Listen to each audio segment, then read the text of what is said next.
Okay, let's see if we can get started on part 3 of our walkthrough. Today we're going to cover weapons and fire control systems, and then in part 4 we'll go into sonar. I want to start just like last part.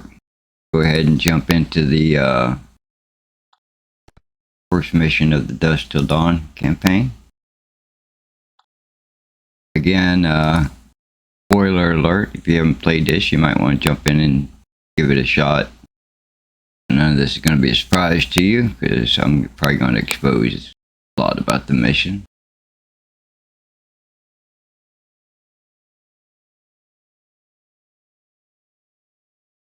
And here we start loading. And as always, give it a few seconds till the audio comes in. There we go. Give it a few more. Let it stabilize up. And I'm going to do a few things that hopefully will make sense if you've watched the first part or two of the walkthrough. If I can find my cursor here. There it is. Hopefully it stays synced up this time. So first things I like to do is get my command station set up. I like situation awareness on this one. Either time bearing or ectus on this one.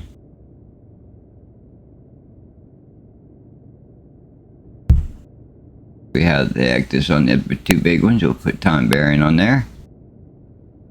Go ahead up here to the pilot station. We're going to go ahead and get our depth headed up. We need to go up and copy some comms traffic. Not going to go all the way up yet. We'll just start it up that way while we get going. And I'm also going to change my heading to the left here a little bit. I don't want to be approaching land quite so quickly. As you can see, we're just off the coast. Now let's get our sonar displays in order.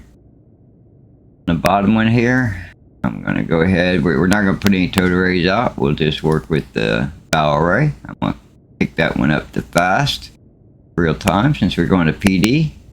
Go up quick. And this bottom one down here, I'm going to switch that over to the aperture. Now let's go up to the top display. We're in somewhat shallow water, so first thing we'll go ahead and check out our sound profile. And somewhere around 62 feet, so the layer we're going to be at PD probably before we hear much of anything, but unlikely. Now we'll shift that guy, whoops, too far. Get that guy over to the fathometer, take that to feet. That guy on continuous, make sure how deep our water is. We're heading up anyway, so I don't think there's much danger, but always good to have an idea how deep the water is where you're at. And it looks like about 400 and some feet below the keel. So probably about 500-600 feet of water total. Alrighty. Now we've got that set up. I'm not going to use the sonar auto crew because I want to control what gets put up there and when. And same thing with fire control. We're not going to use him. Although I do want to point out one thing, and I'll just do it verbally, is if you use the sonar fire control, you can come back to him. You know, he would be doing TMA on your contacts, where you can come back to him and click on him and tell him not to do TMA on a certain contact if you want to do it yourself. Which is what we're going to do. We only have one contact, so there's no point in putting him on, because I'm going to do it. ESM, we'll go ahead and set the auto crew here, even though we're not going to be putting ESM antenna up, and we're not going to be at PD for long. Now let's set up our fire control. Bottom time bearing is fine. Top one I like to set over to my weapons statuses to see what do we got loaded here. We got harpoon in these two. I'm going to go ahead and empty those out. We're not going to be using harpoons. We're going to use 48. So I just want to show you how to do that, and we'll talk more about that in a minute. I'm just getting the prelim set up here, and we'll talk about more what these buttons are and all of that. Once we get our up the PD and get our traffic here, we need our message. And we're up to 120 feet now. Let's go ahead and slide up to 80. And the reason I'm doing that is just to see if I can hear anything before I come up. I know there's nothing around, but it's a good practice to go up and clear your baffles. And right now, the layer is so shallow that you're not going to hear anything at 120 or 150 feet. I might even be lucky to hear something at 80, because the layer is normally a little bit lower than it is right now. Let's get a good look at our ectus. Zoom in here on that guy. See where we're at. We can go over here and turn on our position and see our bottom sounding. But notice, as we talked about before, the DBK over here is 63 feet. That's kind of telling you somewhere in this near area it is shallow water. So keep your eye out for it. Notice also on the left side of the ectus here, we're getting that glare. So I'm going to show you how to solve that. We'll go over here, and you can go to anywhere where you see one of these things. Main circuit. Here's one over there, main circuit. They're all over the place, because that's where you talk to people. So there's a lot of those around the control room, because you might want to call back to somebody. If you have to be standing over here, you don't want to walk far. I need to talk to somebody. Alright, let's jump here. But the other things you can do is get a status report. You can launch certain things like the field vehicle, but that's beyond the scope of what we're talking about now. What I want to do is get into the lights, and I'm just going to hit preset 1. In reality, I like to roll with them all out, but it's really hard to see walking around when you do that. So we'll just go with this, but you can see now. Look at that. More glare. So, go see how we're doing getting up to PD. We getting there yet? We're at 80 feet. See if we see anything on sonar. Not really. Let's do a course change a good bit. Make sure there's nobody behind us. We were already over to the right more, so we'll come more to the left now. All the way over to 300 and see if we hear anything then. Probably won't, but that's okay. As soon as we get over there, then we'll come up to PD.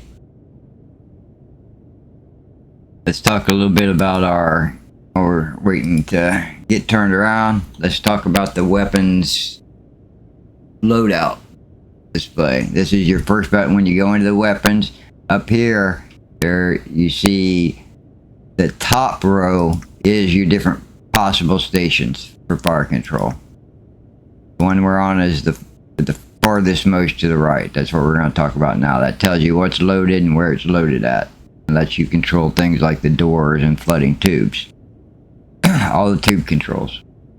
So in this screen, on the left and right, set out separate, are your 4 tubes. Tube 2 and 4 on the left, tube 1 and 3 on the right. Everything odd is always going to be on the right. Everything even is always going to be on the left. Or port side, starboard and port. In the middle, you see some more controls. These are for the Tomahawk land attack missiles.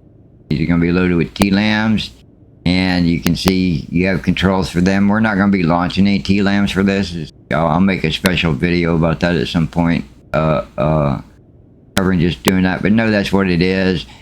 Notice also that this particular one, and this is different in each block, is something to note when you load other blocks. With this one, you flood all these on the left. You open the door from all. So once you flood and open, you can launch all the port side missiles. Or don't. You know, you don't have to launch them all, but you launch the ones you want, and when you're done, you close the door back and save the rest for later. Same thing starboard. It's separate. You flood it and open it separate. What you'll see on a lot of the older systems is each tube or groups of tubes would have their own door and flooding. Now it's port and starboard because of the new storage facilities. Anyway, you can see the that tube 3 and 4 are still getting unloaded. I'm taking the harpoons out of them. Gonna load some Mark 48s. I'll explain the reason for that in a minute. Let's go see if we've gotten turned around yet. We can see there's nobody here, and go ahead and get up.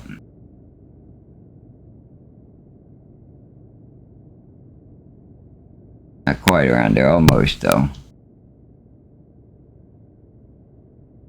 But we're still not seeing anything.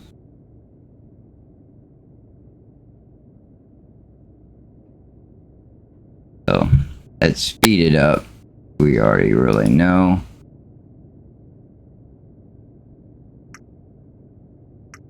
This up to 60. Our course to 330. And what we're going to do, we're not even going to stick the photonics mast up because I don't care to look around. That's not what I'm coming up here for. We're going to come over here to radio.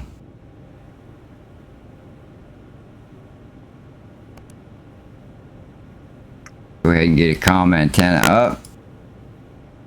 We're sliding up, and we can see down here our depth 72. We're getting there, and we're gonna just be looking for. Oh, look! Already we can send or receive. Boom. We can copy our tasking order message. I'm gonna hit print, so it goes into the notes. Go over here and put that antenna back down. We done.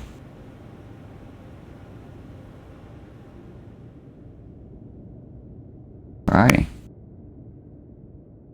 Let's get back down to 80 feet.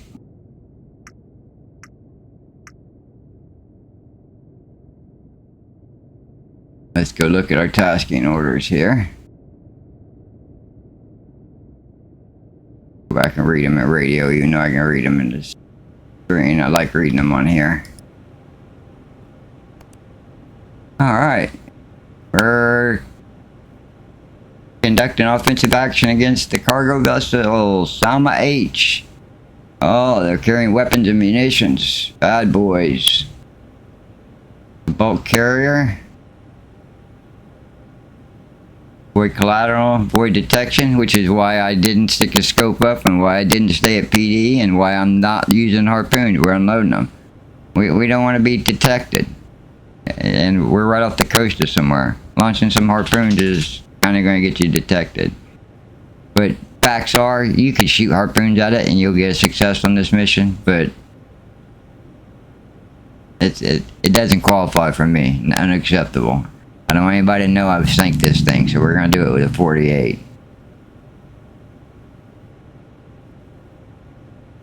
So, and we have release authority. That's all we needed to know. Now let's go hunt for our guy.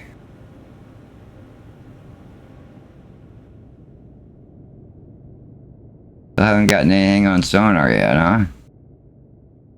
Or have we? No.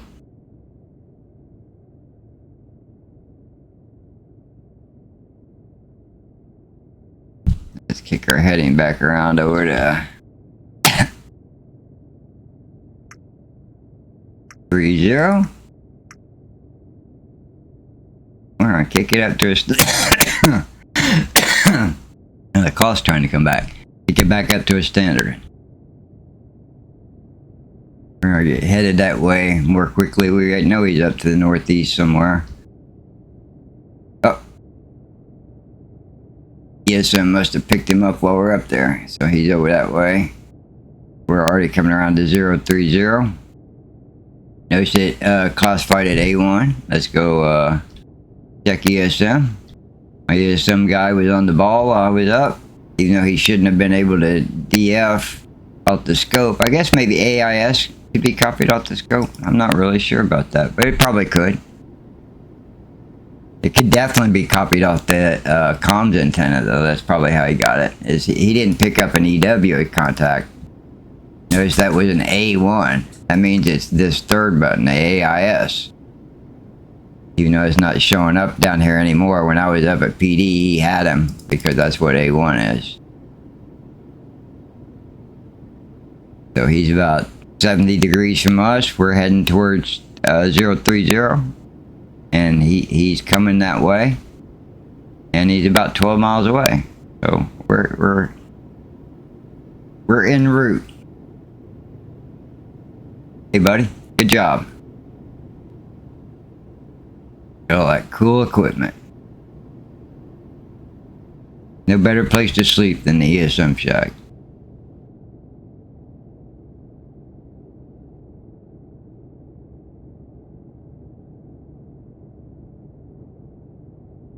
Now, in reality, if you were playing this mission, it would be perfectly acceptable to actually put up the ESM antenna,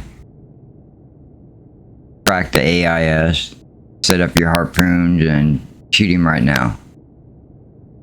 You could maybe even make a Mark 48 shot this far. You would lose the wire. You'd have to count on it finding it and you having a good solution on the way, but AIS solution is a pretty good solution. We're going to get a little more close and personal. Let's go get rid of this flashing down here.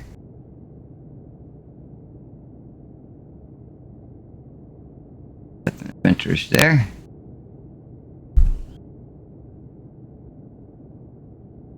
So let's go look at, we should be able to have him now on TMA. The A1, E1 over here. The third button, this is your target motion analysis. Well, let me go back to the first one first and talk about time bearing. Notice it's giving you the bearing of your contacts. These gray areas are where, notice that's where you're changing course. If you're changing course and speed, what it's letting you know with these light gray areas is that the bearings may be unreliable because things are moving around a lot. It's hard to get a good bearing off of a sensor while you're moving course. So it's alerting you to that on the time bearing display. This is a good place to come when you want to answer the question is this guy moving to the right? Is he moving to the left? Those are things you always need to know about a contact. Basically, best practices, you want to keep the guys that are on the starboard side of you to the right, keep them going right. Hopefully their bearing is drifting more to the right. And same thing, guys on the left, hopefully their bearing is drifting more to the left. That's a safety sign. That means they're probably not going to come in that close to you. If anything, they might be opening, but they're probably not going to run over you. The worst one to have is one that goes straight up and down. That means that the bearing's not changing. That could mean he's far away and heading away from you, but it could equally mean that they're on a collision course with you. If that bearing never changes, eventually if they're coming toward you, they're gonna hit you. So be alert to that possibility and make a maneuver to make sure that that's not the case by using next TMA. Now, first thing I'm going to do, I'm going to tell you about this bottom screen, but I don't use it a lot, so I'm going to minimize it down. I'll show you how to do that. But basically, at the middle at the bottom here is your time bearing display within the TMA. And over on the left is a graphical representation of the solution you've entered for whatever contact you have selected at the top. And I'll pull that back up and show it to you later, but in general, I like the screen space and the addition of our dot stack over here, which is going to, we don't have any dots over here on the left right now, but when we're tracking a contact later on, you'll see how we'll manipulate that. But for now, let's jump over to Alpha 1 and see what they had on him. And you see this light blue line, that was the moment we intercepted them, and that's where they were. Since that time, they would be moving had this solution been entered. Notice on the green over here, this is the running solution. There's nothing in there. The A1 that's over there is on the right side. That was the data of the intercept. Now, if I hit apply on this, it'll move that over. Notice it took and moved the guy according to what your solution had said. So now that it's on the left, this tracker will be moving. If you hadn't hit apply, it would just sit wherever that sighting was. The important concept to understand is what you're seeing as far as the movement of the data on the ECDIS is based on this green data. If it's wrong, that thing's going to be in the wrong place. This isn't necessarily where the contact is, where you think he is. Okay, so let's go through some of the data on that guy while we're closing in on this, so we can get right to figuring him out when we get there. The top of this right hand display is your bearing, and you can adjust that if you want. Let's say I know for sure that he was a few degrees to the left, or I've got a solution in here, but I can see on sonar that right now he's at 64 degrees, not 69. Then I can just come in here and put in 64 degrees, hit enter, and notice it just goes on this right side until I hit the apply. Notice how the red thing jumped based on my update. Same thing with range. If I thought he was at 20,000 instead of 24,000, I put 20,000 in here. And then I hit apply. Red thing moves closer to me. No problem. This is, you can use the ruler system, which they don't have a ruler up there right now, but when we're doing the Sierra contacts, you'll see it, to drag the ruler to fill in this data and then hit apply, which is okay. I do that like rough for my first rough solution, but once I have something in there that I'm tweaking around, I tend to use this and then use the apply rather than trying to move the ruler around, because it's really hard to adjust between, say, 8 and 10 knots or 8.9 and 9.5 knots. It's hard to stretch and pull the ruler around like that. It's real easy to come in here and say, oh, I think he's doing 8.6 knots. Boom. Hit apply. Always remember to hit apply if you're changing stuff there and you want it to go in there. And let's say also, I don't think he's doing 327. I think he's doing 330. Alright. Okay. Now we have an adjusted solution based on, you know, whatever we wanted. Now, once you get past the data entry, the only other thing you enter in is depth, which is irrelevant for a surface contact. It's always 0. You're only going to use that on a submarine. After that, angle on the bow. Angle on the bow you see is 8.6 right now. So if you were A1 and you were looking back at own ship, 86 is the angle. Even though that's backwards from what it should be. His angle on the bow right now is actually 270.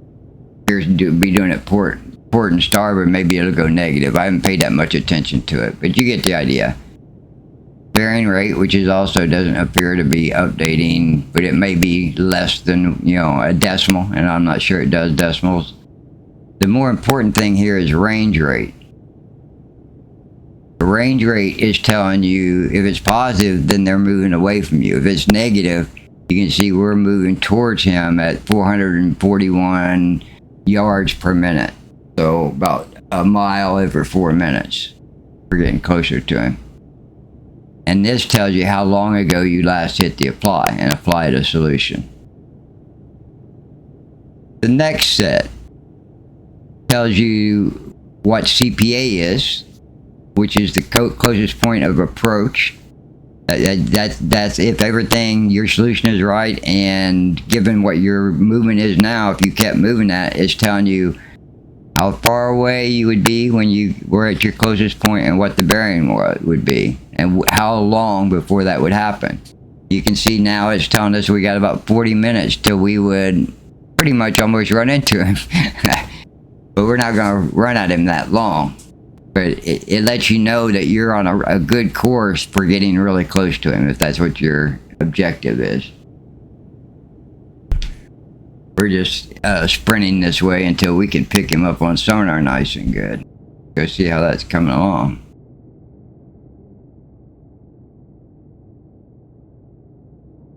Still nothing. Now what we can also do, because we're so shallow here,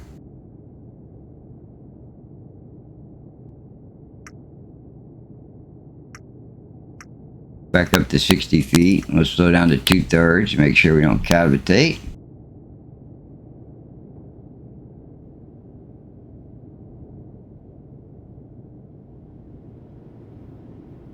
Said I wasn't going to do this, but we'll do it anyway since they picked him up before. Let's get a good look at the AIS data and update him. We can go in there with Master 1. You can see the track button is pushed already, so we're already tracking him. Now we should be able to run over to power control, and there you go. We got a new fix on him.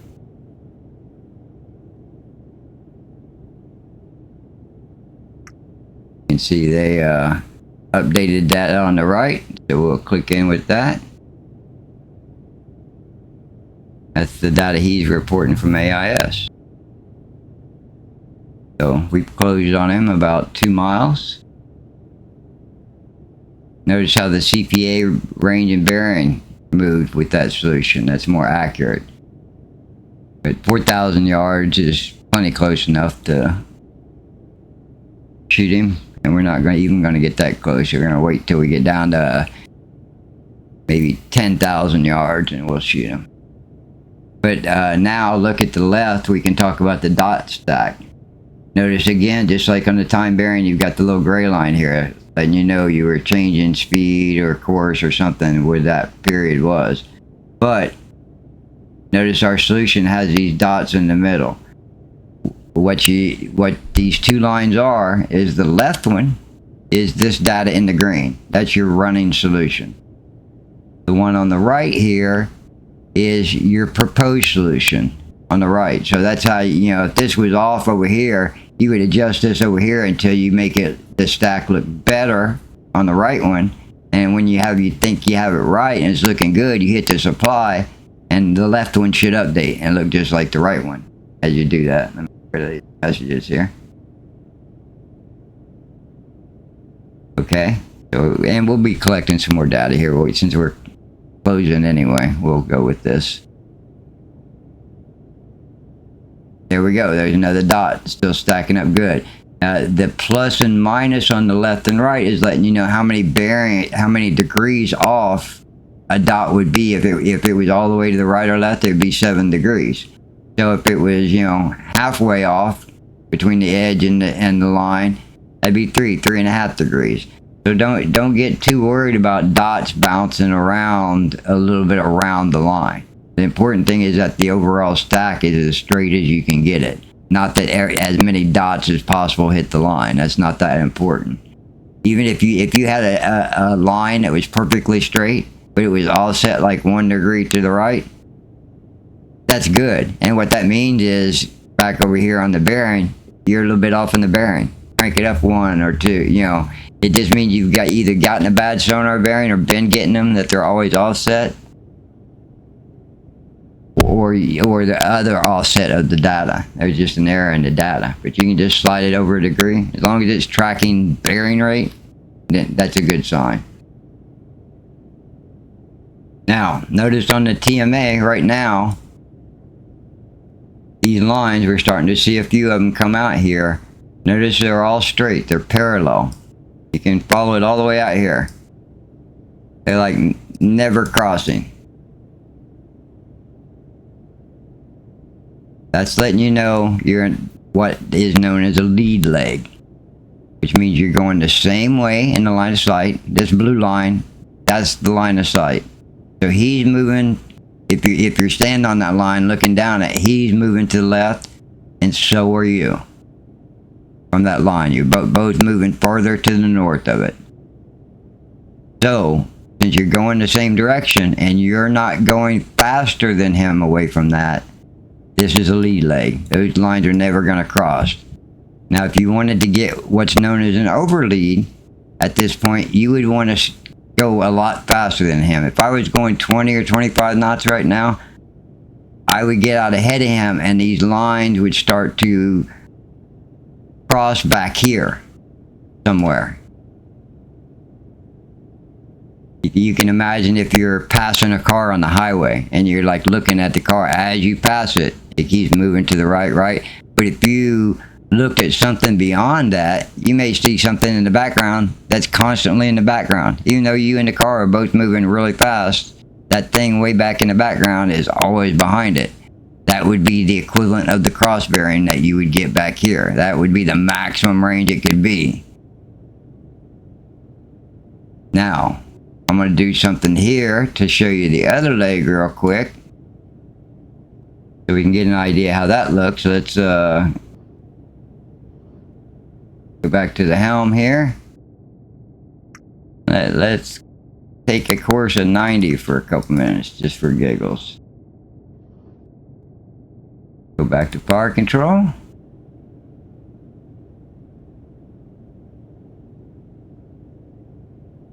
What we're going to do now is put ourselves in a lag leg.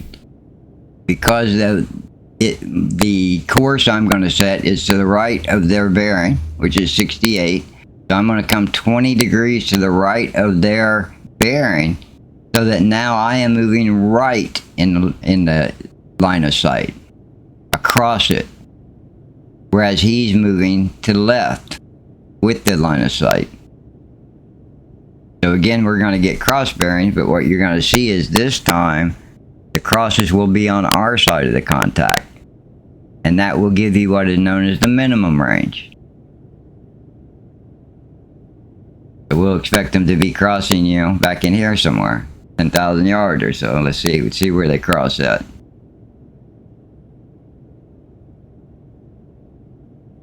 And note, I'm not talking about crossing the old bearings.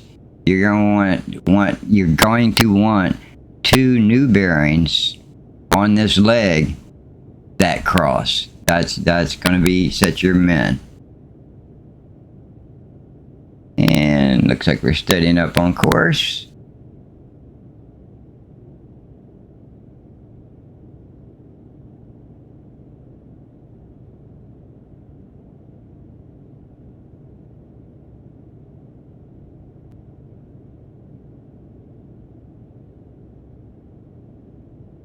Notice we got our gray box over here again on the bearing lines, letting us know you were changing course right then.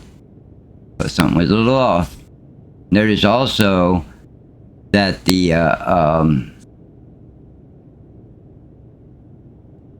tracking solution is having a bearing shift a little bit.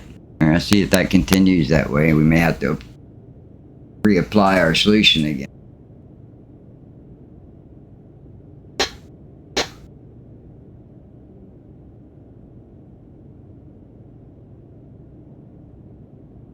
I want to wait to update the solution until we get a couple bearings on this leg. We are now steady on course.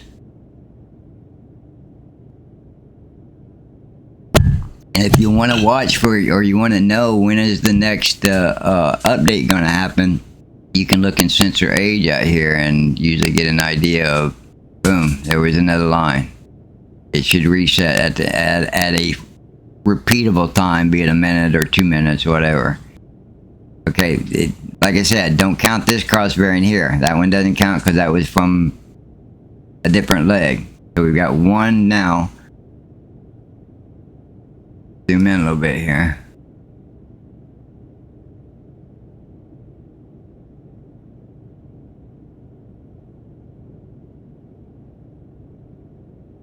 I'm gonna go ahead and move that so we can see here real good. We'll put it back up in a minute. I want to be able to see this line real good. I think I can, yeah, I can't zoom in no more. See our counter over there, we're at 50 seconds. Counting up, age on the sensor reading. It looks like the AIS is every 2 minutes. Most of the time your sonar will update every minute.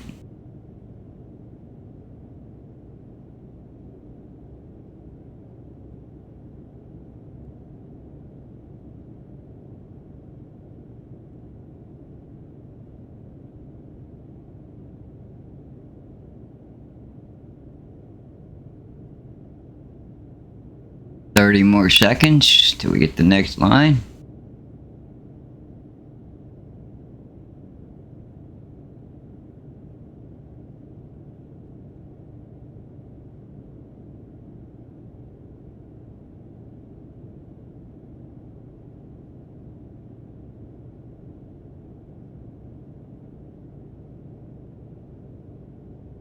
Always do a lag leg on the contact to make sure he's not close to you. And boom, there's our other line. So now, if we follow that line back, we see it crosses the last line right about there. That's your min range. You, do they have that? Oh, they don't have that on here. Let's say on the nav when they have it where you could draw a little thing, but you can kind of guess the range of it. I mean, if he's 18,000 yards away right there, that's about a third of that. So the min is about 6,000 or 7,000 yards, which is good. Just what we wanted. Verify that he's on the other side of that, and that limits the possibilities of where he could be to somewhere in here, going that way. We know he's heading north somehow. Has to be. There's no line that doesn't have him doing that. Or you could have him in here. Or you could have him farther away and moving faster. You know, yeah, there's a lot of possibilities out here still if we didn't know via AIS. But if these were sonar bearings, the only thing we know for sure is that he's more than 6,000, 7,000 yards away. Likely, you know, 18 to 20 some thousand. But there are other possibilities. Well, land's out here, so the most he could be is about 50,000. We'll bet against that. So now let's get headed back the way we want. We'll get how close there? Yeah, we'll wait 30 seconds, get our one more bearing, then we're gonna get back on our lead leg.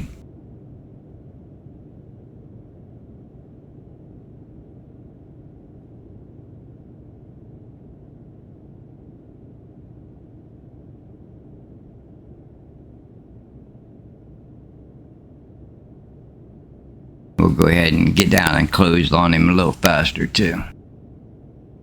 That line. Oh yeah, let's put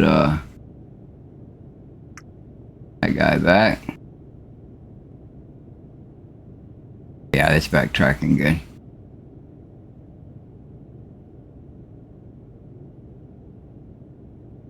And there it was.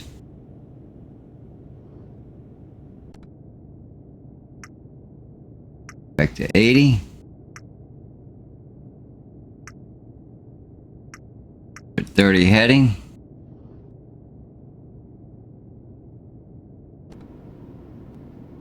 Get here to ESM and lower that mast.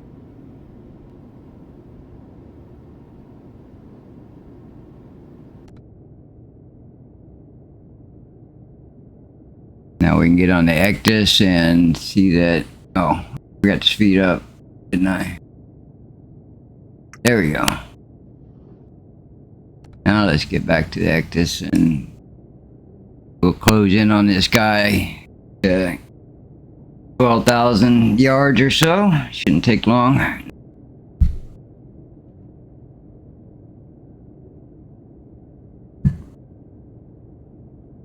Let's see, what else can we talk about while we wait? Back to the weapons. Play. Oh, let's talk about harpoon stuff and shooting them, even though we're not going to be shooting one. We're going to be shooting a 48. That's why I haven't been talking about that. But we might talk about... Oh, almost forgot too. Yeah, our tubes are empty now. Let's go ahead and load them up with 48s. Let's talk some more about the buttons on here. You saw before, I clicked on the empty button. When you have something loaded, it'll be blue. And the others will be grayed out.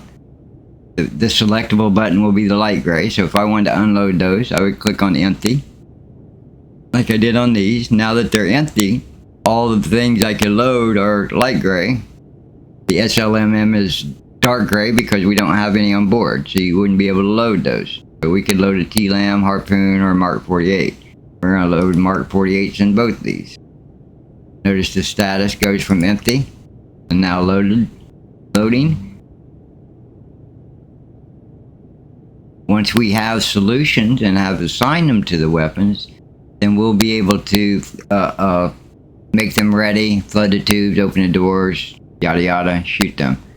Now when you're going to be doing a harpoon, you have to, before you're going to shoot it, you have to click this fourth button at the top called the mission planner. And what you do here is you basically just assign a waypoints. I was gonna, I got a mission in here now. I can say I want a new waypoint. I want it to fly over here. And then I want it to fly at it. Whoop.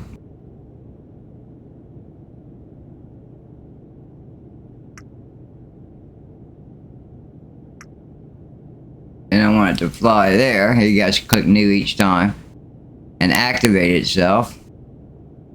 I could tell how long, what the range, max range it would, and where it would destruct if it doesn't find anything in that range. That's your blue and your red ones out here. It's going to look for anything that's in that blue area that it can shoot. And if it gets out, flies out to the red area, it'll self-destruct so it doesn't hit something you don't want. Now if you have a lot of stuff nearby, maybe you want to crank that down to limit the possibility of hitting other stuff. That's a new feature that was just added last update. Be thankful for it. You can set your altitude in here. 0 is probably not a good idea, but you know, you might want to go down to 50 or 100. See what the max we can get to is. Whoa. And you know you can run them that high. And you got mode. Ham is a direct attack. It'll fly right into the side of it. Pop up. It will fly close to the target, and right before it gets to it, it will shoot up into the air and then flip back down and try and come in from above it. The coordinates, if you're want to put in your waypoints by coordinates, so you have some lat long coordinates, you can just punch those in when you hit new waypoints. Your last waypoint is where the seeker activates. So the whole time it's flying up to this waypoint and turning and coming back here, it's not looking for anything. Once it gets to the red one here, that's when it turns on the seeker and starts looking for a target. Alright, let's delete that guy. Delete that guy. Delete mission. Alright. Let's go see where we're at again here. We're getting close. 16,000. Almost there. Alright, let's talk about the 48s and how we're going to set them up. To the left of the harpoon, to the right of it, is a T-lam one, and where you do pretty much the same thing, except you assign a tasking. And what tubes? As I said, well, I'll cover T-lams in a special video at some point as required. Now, on to Mark 48s. Once we make a tube ready, it will show up in the top right here of the tube selection list. Right now we don't have a tube ready, so nothing's going to show up in there. Although, let's go make one ready just for giggles. Go ahead and make tube 1 ready. Click the make ready button. Go back to 48. Now you can see we got tube 1. The only solution we have right now is alpha 1. If you have a bunch of different contacts, you can select which one you want to take a shot at. And then you say assign it. Now Mark 48 is assigned on that guy. Down to the presets. The enable distance is how far the weapon goes before it arms itself. 600 is the default. You can set it shorter if you're shooting something really close. Wouldn't recommend it. More often than not, you're going to set it out farther away if you're going to adjust it. If you're, for instance, say you've got other things close to you that you want to make sure the weapon doesn't go out there by accident or even accidentally hit and detonate. So you set that out a lot of times I'll set it to where it's just a few thousand yards short of the target. If I know for sure the target, I had a min range of 6,000 yards, I might set it at 6,000. Really doesn't matter. Transit speed. This one you'll often want to set to high as long as you have fuel. I mean, the only thing low gets you really is your max range goes out. But most of the time, when I'm shooting at things, it's going to be well short of the max range of the weapon. So I try to get there high. Your target has a lot less time to maneuver, and your solution doesn't have to be as accurate when you're on high because he has less time to move away from the bearing he was at. Search pattern. Right. There's a lot of options here. 90% of the time, especially against a surface contact, I'm either going to use straight or snake. The circles you're going to use more often than not against a submerged contact, and while it's circling, you're probably going to adjust the depth, like have it circle down or have it circle up as you try and search an area and resolve what depth the sub's at. But not as often you're going to use that on a surface contact, although you could. You know, if the weapon goes past them and you know it went past them and it's back closer to you, then feel free to use circle. Just remember, it's probably, when it circles, it's looking back towards you as well, so don't forget that. But more often than not, if I have a really good solution, I might use straight if I'm shooting them from ahead or behind, and I'm not as sure about range, but I know they're down that bearing line. But a good percentage of the time, I'll use snake if it's a loose solution and I'm coming at them more from a side angle. I'm going to get a wider search pattern in an area, so I'll use snake on that. Sonar mode. Again, 90-95% of the time, you're best to leave this at active. Passive is good if you have a target that is really good with anti-torpedo countermeasures, and he's going to be able to know that the weapon's coming, and you might want to either surprise him or avoid those countermeasures. But it's a particular instance to use, and you'll miss a lot more targets with passive than you will active if they're not doing anything to avoid it. So something like this, a merchant contact that has no countermeasures at all, and no sonar to know that's coming, yeah, put it on active. Contact type, make sure you set this right. It defaults to surface, which is good. The only time you're going to change that is when you're shooting at a sub. The next two are pretty important. Against a surface contact, your running depth and search depth, you don't want your running depth to be too far from search depth, because the weapon has to change and it's moving pretty fast. And if the target is fairly close by the time it gets up to depth, it might shoot past it before it can pick it up and arm itself. So I like to keep them 50 feet on either side. So we're going to go with a running depth. Our layer is really shallow, so we don't need to be very deep. We're just going to make it 150. Or actually, let's make it 100. And the min you can set on any of them is 50. Since we're going after the surface, we'll set 50. Make sure you hit update presets. Now all that's assigned. The bottom section is so you can take control of the weapon. You can manually enable or disable the search mode, or you can put in a specific course and depth and move it between search mode or put it back in control of itself. And same thing with the sensor. You can force it between active and passive sonar. Be aware, once it's in search mode and it finds a contact, it will go active. This is only for search mode sonar.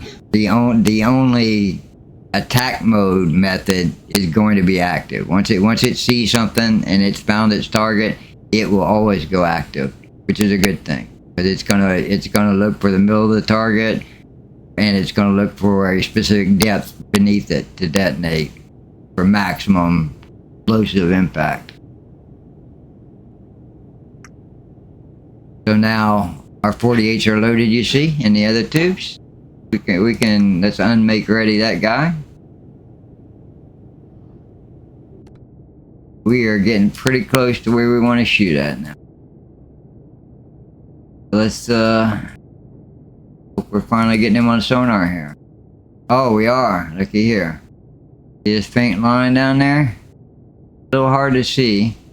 Let me kick this one down. We'll put this one on even longer compression. You can see it a little better there, but see, we've been seeing him. If I'd had auto cruise sonar on, they'd have been tracking him. But I wanted to do the tracking with you guys. So what we do, I'm just going to do a little sonar here. The part 4 will be covering this stuff more in depth, but we're going to click our cursor where he's at. Click where it says tracker. Come on, boys. There it comes. There we get tracker Sierra 1. Now on the lab,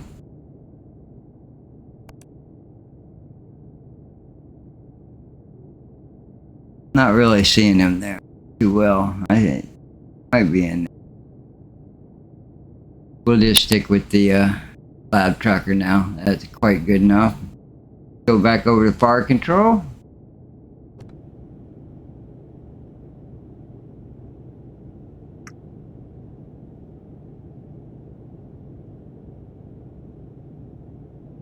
Sierra 1. There's our line for him. Matching up with Alpha 1. Now we could merge these contacts and have the data feed over, but I don't want to do that. But we know he's around 13,000.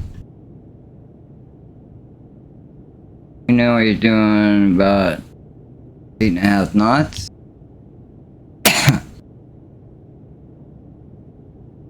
Who put in 21,000? I didn't do that. There we go. I'm gonna change the speed around too, dang it. Gotta watch and make sure it updates your data as you wanted it. Okay.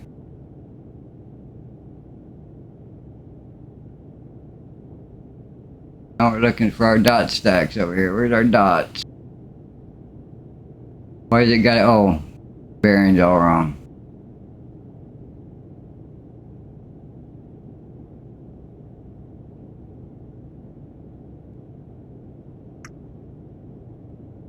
We'll go ahead, we know that already. The designators here, when you click on this is so you can identify a contact. The ones that point up are for surface or for airborne stuff. The ones that are symmetrical are for surface contacts, and the ones that point down, like those, are for submerged contacts. Red is hostile. Green is neutral, blue is friendly, yellow is unknown.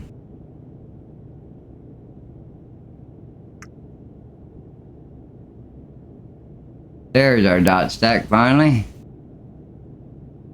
And notice that Sierra 1 is tracking on Alpha 1, which is pretty good. And we've got a decent looking dot stack. So we're probably on solution.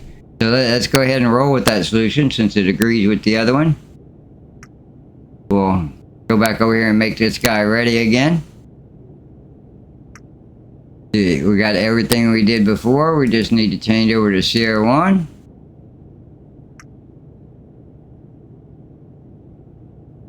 Get up the high speed. Make active surface 150. Looks like we're good. So now we want to go back to the tube. We've got all of our data in. We've got a solution assigned. Go ahead and flood the tube. Now before we launch, I'm going to go ahead. This really isn't required for a Mark 48. I don't want to close in on this guy too fast while we're shooting here and everything. I'm going to slow down just a little bit. Waiting for it to flood the tube. The button will flash as the tube is being flooded. Take some time.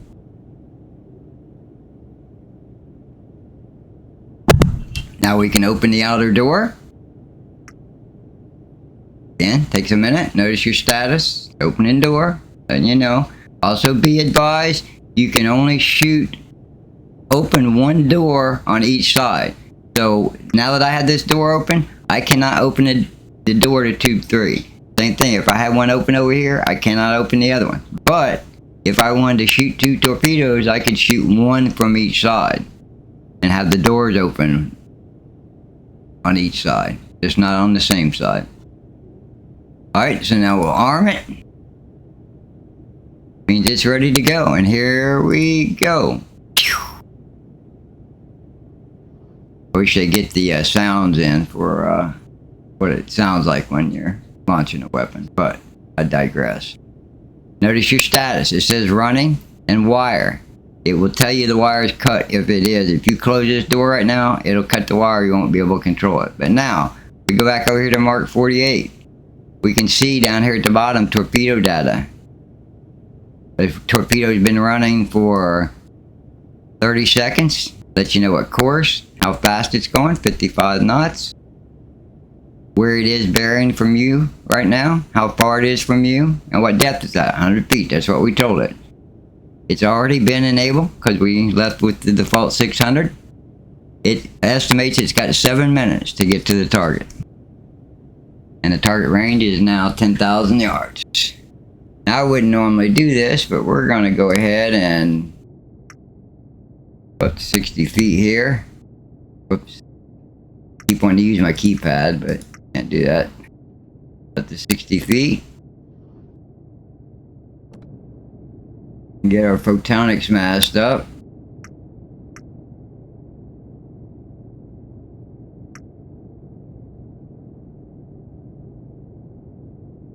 Can't get a nice look at this. Notice on your photonics, you got your cues there letting you know what direction everything is. And there it is. Zoom in as much as we can. Now let's this thing stabilize. I'm going to use the stabilization. If I can, we'll verify range with the laser here just for fun. What's it saying? 11.9. Let's go look at our solution, see how we were doing. Yeah. We're showing about 11.9. And that's how I usually do photonics. I don't usually make a visual contact and put it in here and try and shoot at that. I just do my range and then I use it to verify my range on my sonar contact I'm shooting at. I just did. There's no reason to make a visual contact. And we see down here the weapon's letting us know that he's got 5 minutes left. That he's 8,000 yards from the target now. Ooh, he's getting, he must have the C's to his back. He's getting a nice 56.5 knots.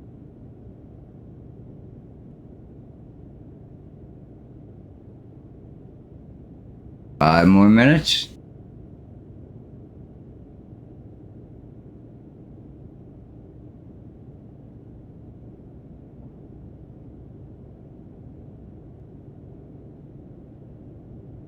And while we're here too, let me show you over here at the far right is the countermeasures button. If you had something shooting at you and you needed to launch some countermeasures, set the depth at the top that you want the countermeasure to go off, and then you launch them. There's different kinds, the Mark 3s and the Mark 4s. Do one of each. One of them's against active sensors, one of them's against passive. When in doubt, put them both out there.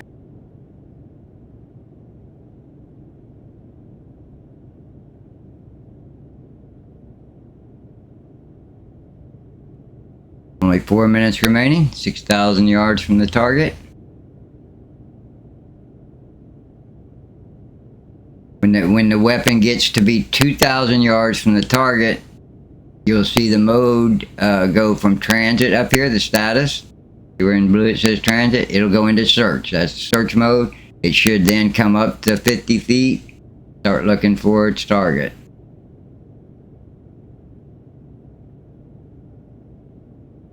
Since I set it as snake, it'll start wiggling a little bit back and forth looking at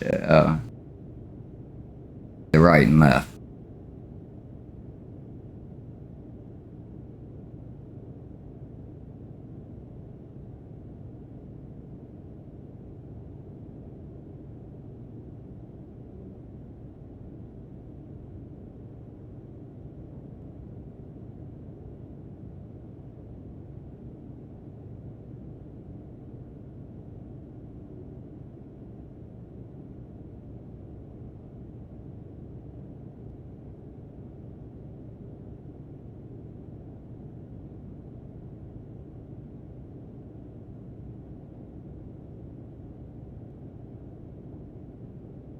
Almost to search range.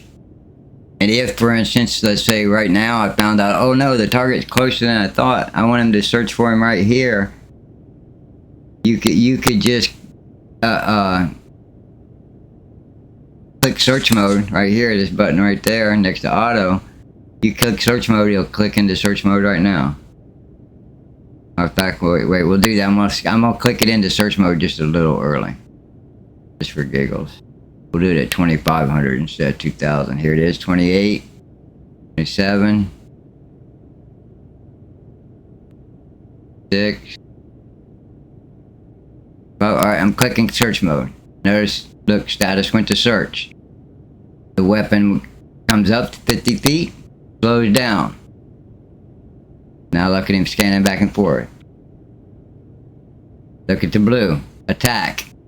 He's already found the contact. He's on him already.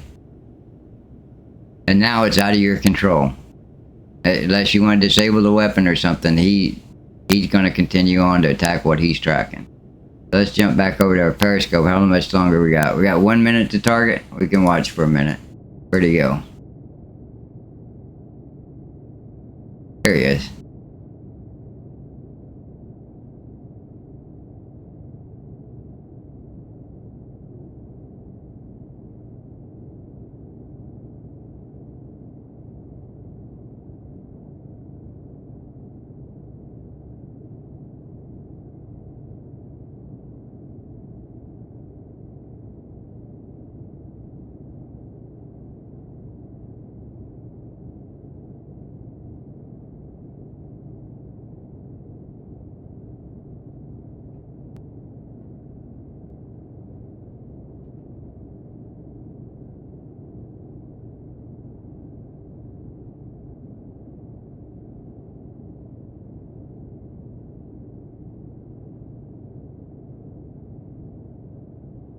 Tock, tick, tock.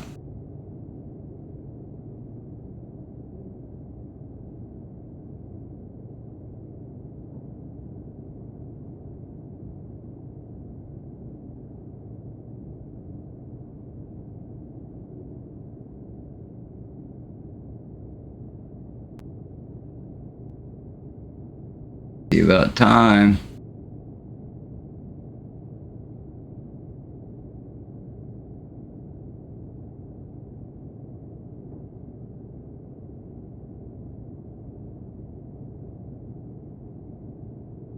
Boom, there it is.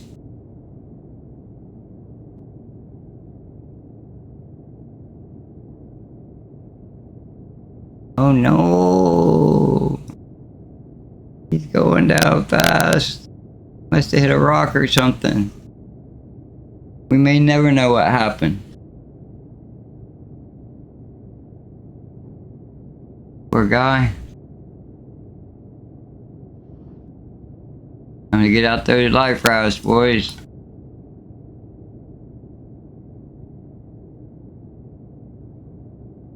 Well, I think that covers it.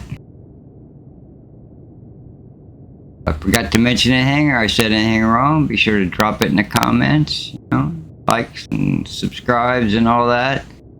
I'll try and get part 4 out pretty soon because I'm gonna be distracted by playing and maybe making some NBA 2K videos since the new version of that's coming out. I'm a little bit of a basketball nut. But anyway, see y'all later. Have a good time. Enjoy your sub hunting.